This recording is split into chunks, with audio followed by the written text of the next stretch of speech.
Од отворањето на манифестацијата Денови на Кочанскиот Орис на 13 октомври до завршниот ден на 16 октомври, кочанчани проследија низ за културни, музички и спортски настани кои на најдобар начин ја представија традицијата на градот и регионот. Делегации, музички групи, ансамбли и спортски екипи го дадоа својот придонес во празнувањето посветено на оризовата култура, по која Кочанската котлина е позната во Европа и пошироко.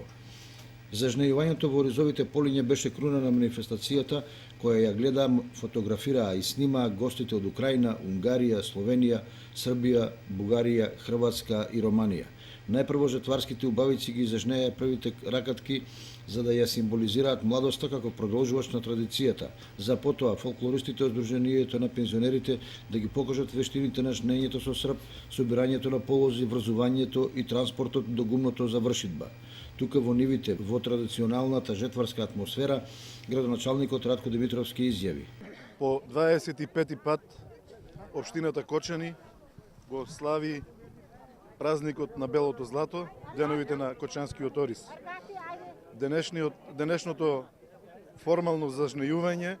значи отпочнување, односно продолжување на жетвата, продолжување на собирањето на белото злато, кое што во општината Кочани го има насеано на над 4500 хектари. Очекуваме и оваа година да имаме богат род, очекуваме и оваа година да имаме приходи и очекуваме дека заеднички ќе успееме да го надминеме главниот проблем, тоа е проблемот со пласманот на оризот, односно цената на белото злато. И оваа година, како и изминатите години, имајќи во предвид дека состојбата на пазарот со оризот е на некој начин проблематична, односно се соочуваме со одредени вишоци кои што имаат влијание на цената, на пониска цена, а нема да изостане поддршката од страна на државата во делот на дополнување на приходите на оризопроизводителите со дополнителна финансиска поддршка.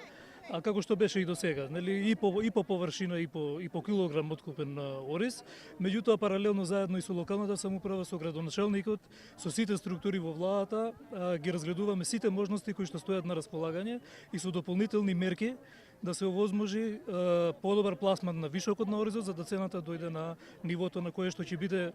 задоволителна, през се за оризопроизводителите да ги покријат нивните трошоци и да имаат соодветни приходи од нивната дејност. Како и во реалноста, само што ги собраа сноповите на тежнати од богатиот род и ги натоварија на запрежната кола, од облаците над Кочанската котлина заврна ситен есенски дожд, но ниту тој не ги спречи вредните жетвари да го растурат класето кое под ударот на конјските копита се издвои како оризова арпа.